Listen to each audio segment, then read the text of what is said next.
What is going on, guys? Welcome to Grego's TV Daily Rewind. It's where we go back a week, give you the past 7 days of tech news videos in one single video. And this was, for me personally, a great week of tech news because we talked and we found out a lot of information about the Galaxy Z Fold 5, the Pixel Fold, like tons of information about that, and like almost instant release date coming up very soon. The price on that, which is absolutely ridiculous, and so much more. So enjoy this week, and we'll see you in the next one. First story of the day has to do with a budget phone that's going to be on a lot of people's radars, looking to upgrade but not pay top dollar. That is the Google Pixel 7a. And if you looked at the 6a from last year, which carried over a lot of tech from the Pixel 6, what about the 7a? Because this is going to carry over a lot of tech from the Pixel 7 and 7 Pro. So here it is. These are the preliminary specs so far for this phone. So it's going to be a 6.1 inch full HD plus 90 hertz OLED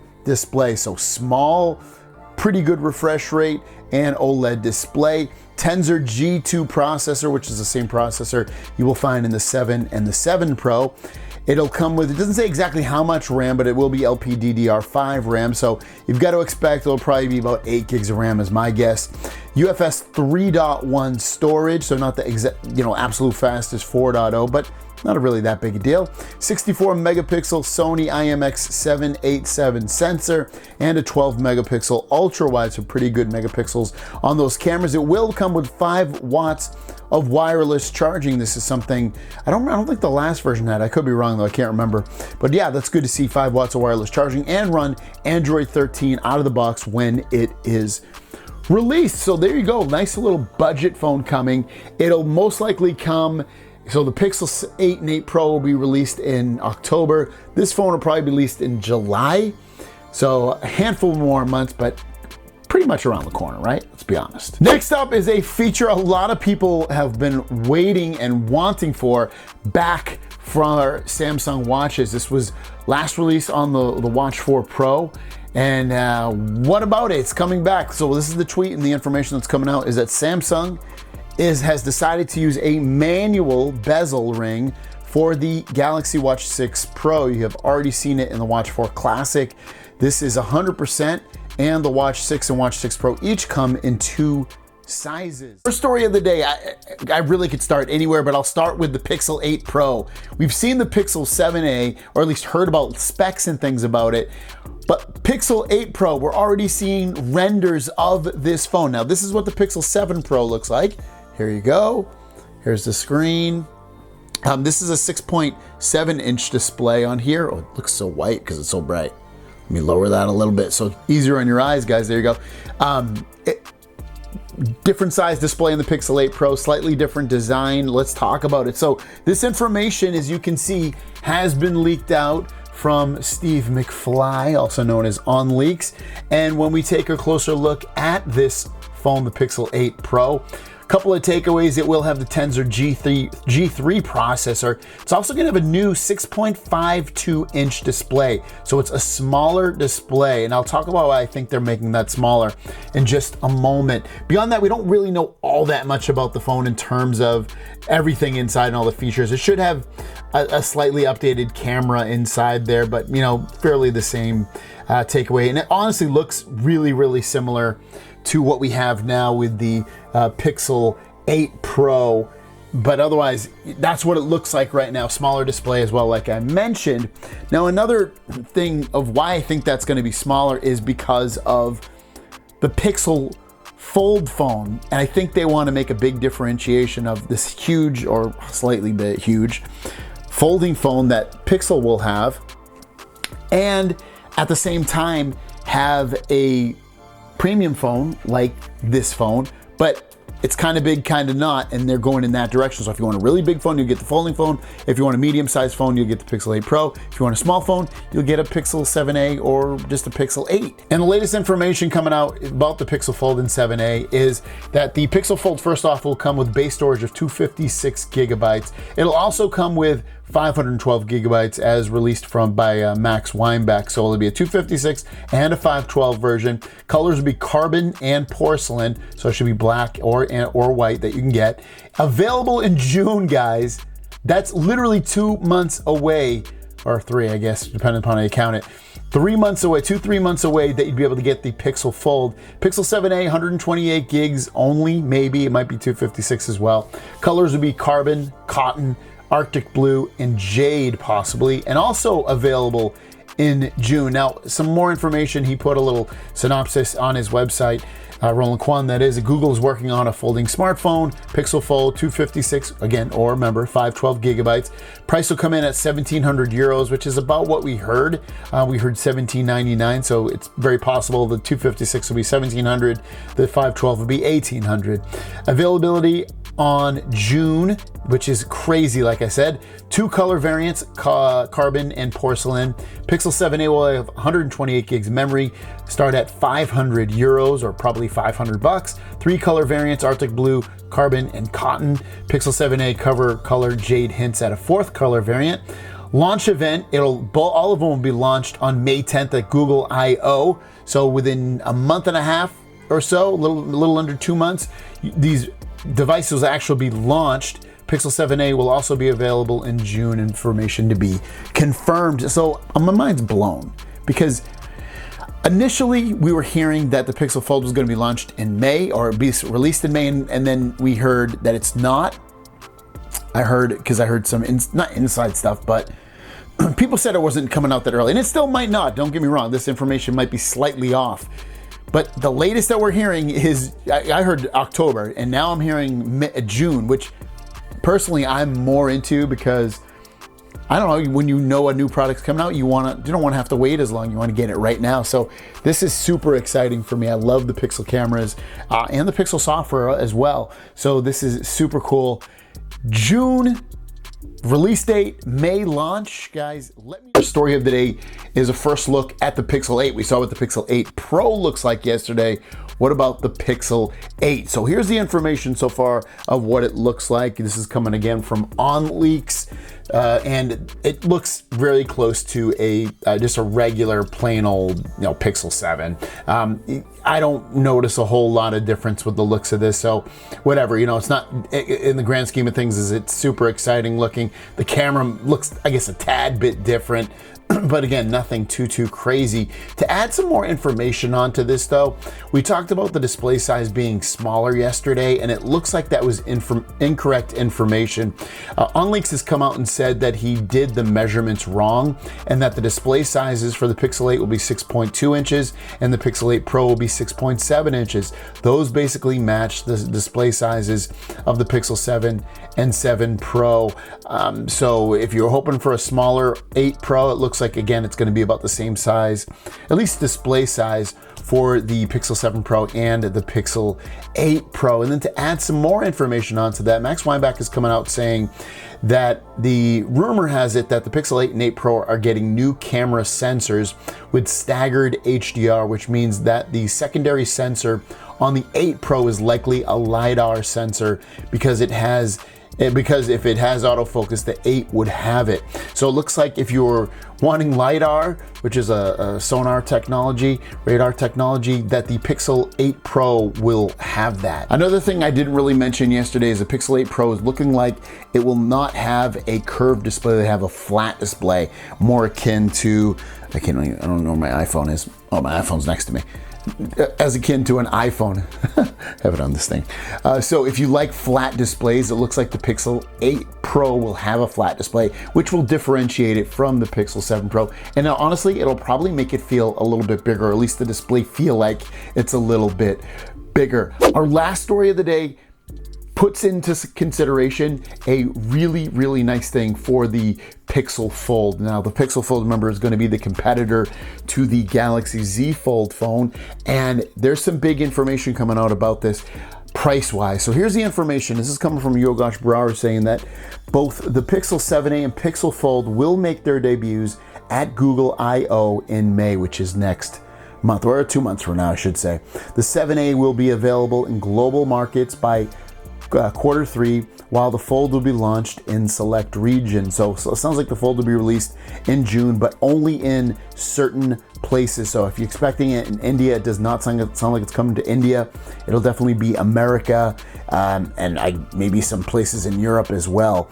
But ultimately, he also says that the pricing is going to be really, really good here. Pixel Fold, $1,300 to $1,500 price range, and the Pixel 7a between $450 and $500. Now, if this rings to be true, that Pixel Fold is going to be hundreds and hundreds of dollars cheaper than the Galaxy Z Fold 4. Now, I think the Z Fold 4 will probably be better than the Pixel Fold in some ways, such as screen brightness, and I would guess screen quality as well. These are my guesses, but that is a very, very attractive price. If I can get it down to $1,300 at $1,299, like, hey, get a folding phone for $1,299, and it has the latest version of Android, and it gets updates for years, and it's got a great pixel camera.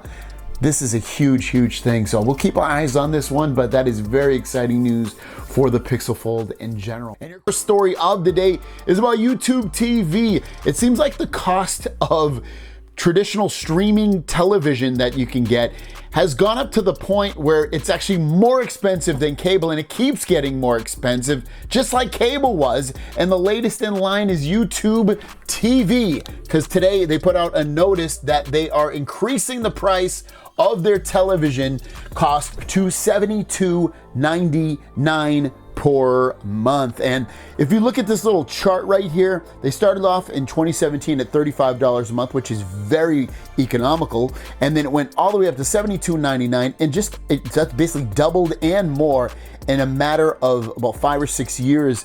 That is pretty wild. And then you also got to take into consideration that this actually goes into effect on April 18th, so it's literally a month away before these prices go into effect. So if you have YouTube TV, expect to start paying more, unfortunately. A lot of you guys that follow me already have a lot of Samsung devices. I know that's mainly why you might follow my channel, and a lot of you have older Samsung devices, but what about One UI 6? Are you or are you not going to get One UI 6? Because a lot of these devices, actually, some of them I'm actually shocked aren't going to get these updates anymore. And here we go. Here's the list, and it's a long list, and it's a lot of popular phones: S10 Lite, S20, S20 Fan Edition, all the S20s actually, Note 10 Lite, Note 20 series, Z Flip, the original one, Z Fold 2, A22, 32, 51, 71, the Tab A8, A7 Lite, S6 Lite, S7 and S7 Plus. That one really surprises me that those are not going to get One UI 6. So if you have one of these devices, again, you will get more security updates, but you won't get any more feature updates that you get in One UI. Kind of a disappointment. Apple still produces and gives a lot of updates for a lot of their old phones as well. So yeah, unfortunately, if you want to get updates like features and things that will be added throughout One UI, you're going to want to have to upgrade your device. The story of the day has to do with a new feature that's most likely going to come to the Pixel 8 and 8 Pro. And then I would guess, I could be wrong on this, I would guess it'll end up trickling down to Google's other phones and then Android and iPhone as a whole.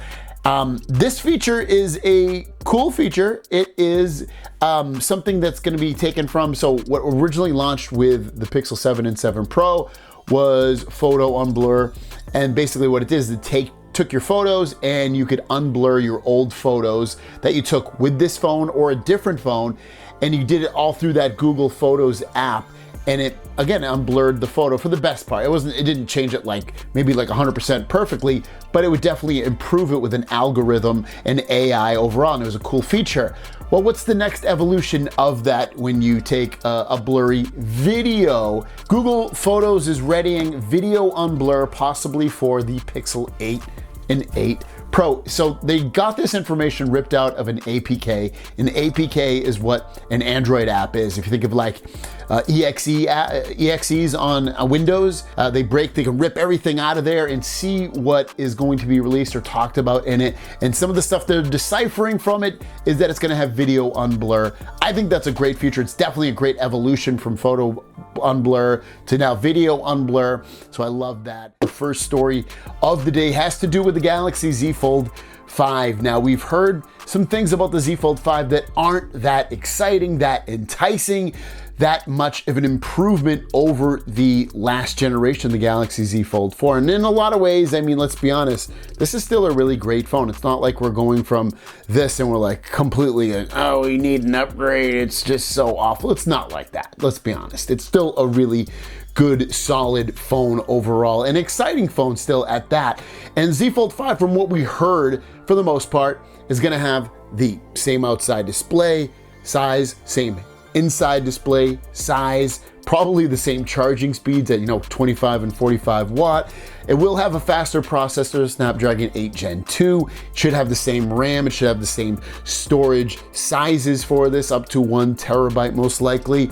Cameras are going to be basically the same as well. Like, a lot of it is going to be the same. And it's been such a slow news day. This came out, and this isn't really new information. It just begs the question. And the tweet is coming from Anthony the Guylox, talking about the battery size being 4,400 milliamps, but all hinge parts are new and the device is lighter. And is that really, at the end of the day, a much good reason to really upgrade from this phone or from another phone to that phone? Like, is it? Now, I think the main question is, if you have a Z Fold 2, 3, or 4, are the improvements in the 5, especially a lighter hinge, a new hinge, and lighter materials overall, enough to warrant an upgrade? Now, I think if you find this phone absolutely heavy as all hell and chunky and all of that, then okay, yeah, maybe there's a little bit of a reason to upgrade, especially if you're getting a good trade-in, which, let's be honest, is probably not going to be a good